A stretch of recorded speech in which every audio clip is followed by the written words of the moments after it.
Good afternoon, everybody. I'm assuming at this point you've seen the statement with respect to the investigation and the recommendations that were made by the investigative team, and I'm here to answer questions. Why did it take so long for all these resignations to finally happen and for you to take action?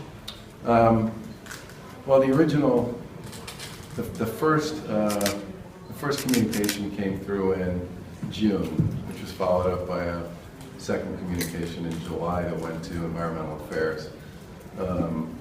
We began the investigation in August, and I believe the findings and the results are appropriate, but it did take too long. So you did drag your feet a bit on this? I wouldn't say we dragged our feet. I would say it just took too long. Governor, do you still have faith in Matthew A. Beaton as your Secretary of Energy and Environment? Yeah, I do. I mean, Secretary Beaton was toe-to-toe with us all the way through this investigation, and as a result of the departure of Mike Valenzuela, Gary Lambert, who is currently the head of OSD, has a sterling 30-year record in state government, is going to become the acting Chief Operating Officer at Environmental Affairs, and Matt welcomes Gary's presence there. Gary's a pro, and we're very happy that he's willing to do this through the end of the year to sort of straighten things out. I'm sorry, I missed it. So how would you characterize your faith in Matthew? Well, I have, look, Secretary Beaton has done a couple of very difficult things that previous secretaries and previous administrations couldn't do. For example, he got a significant second chapter of our solar program here in the Commonwealth passed legislatively. We worked collaboratively with the legislature and with many, many other parties to get one of the most comprehensive energy bills that's been passed in a long time passed. And the executive order that we've issued on climate change with respect to adaptation and resiliency, I believe is going to be a national model. I have a lot of faith in Matt Beaton. Governor, as you know, there have been a lot of issues in DCR. Do you need to do a top-to-bottom review to make sure that people in their positions are qualified and deserve them? We'll be making some announcements about DCR probably shortly. I think you'll see some folks who have many, many years at DCR moving into some senior positions there under Commissioner Roy. DCR had more visitors to its parks, pools, and playgrounds this summer than at any time in its history. And there are hundreds of solid people who work there, many of whom are careerists. And while there's certainly some issues, which, as I have said on a number of times, at a minimum disappointed me, but frankly astonished me, and I believe we've acted quickly on those. I don't want to paint a brush that says everybody who works at DCR doesn't know what they're doing, because a lot of the people who are there do. I will say this: anybody who engages in any of the kinds of activity that have been associated with either this investigation or some of the stuff that's been reported on with respect to the misuse of state property and all the rest, we will deal with that, and we will deal with it aggressively. What about Scott Conway? He was going to go to DCR. Now he's sticking with the administration. Was he being put in a job he wasn't qualified for because of his connection to you? No, I'm a big Scott Conway fan. Is he here, by the way?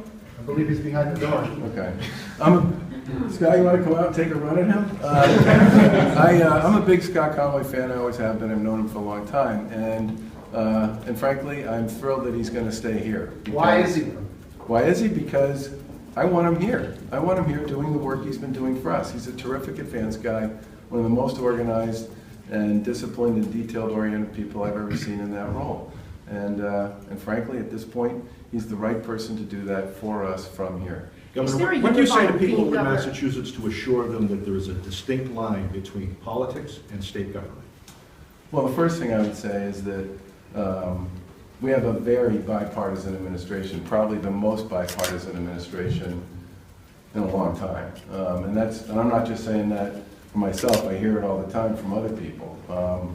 And I take pride in that.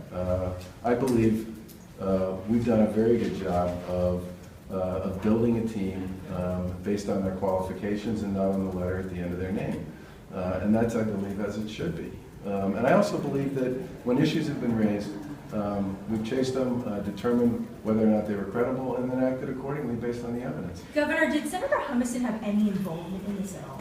Senator Humison had absolutely no involvement in this, zero. He didn't ask for this? No. Oh, go ahead. I'm saying, this seems to involve his race. That he didn't reach out to you guys, and that he had no... No, the only time, I didn't understand your question. The only time I have spoken to Senator Humison about this was after the story broke. He called me up and he said, I have nothing to do with this. I want you to do the investigation, and I want you to do the investigation wherever it goes. But this is a shock and a surprise and a disappointment to me. That's the only conversation I've had with him about And do you this. believe him? I do. I believe him 100%. Governor, is there a unifying theme here of what went wrong and what annoys you the most? I've said many times that I think people who work in state government do have the right to engage in civic affairs. If they want to run on and serve on a planning board, or they want to be on their board of selectmen. There are several members of our administration who are running right now for the state legislature. That's fine, as long as they're doing it on their time. The unifying message for me is no one in our administration should ever think that it's appropriate to pressure anybody not to run for something for political purposes. I mean, just because you work in state government, and there are rules, and I get that, you don't give up your right as a private citizen to engage in civic affairs. And this message is for the public, but it's also for anybody who sees it who works in government. That's just not acceptable behavior. And you're still looking for at least one more resignation? Are there more than one that you're hoping for?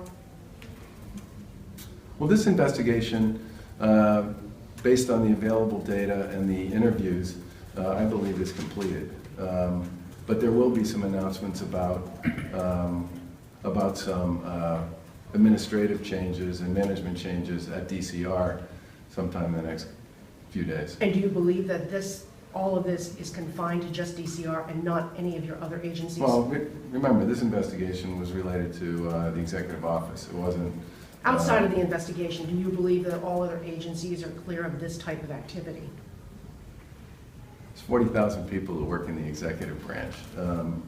What I will say is that this sort of thing, I'm going to go, in an administration that is led by Republicans, Democrats, and Independents. I get the fact that Karen and I are Republicans, but if you look around our cabinet and our commissioners and a lot of our senior executives, they were not chosen because of their political party. They were chosen because of their skill sets and their abilities. And I would expect that they and the rest of us would send a message to people who work in our administration that that's what it's all about. It's about governing. Governor, It's not last about- question. It's not about picking cheap political fights. Is there an understanding of if and when Cynthia Lewis will return to the job that she had before she went on personal leave? She still has her position in EDA, and obviously she was anxious to see what the results of our investigation would be, and it's my hope that she'll be able to continue to serve in the executive branch. Have you had any conversations with Cynthia?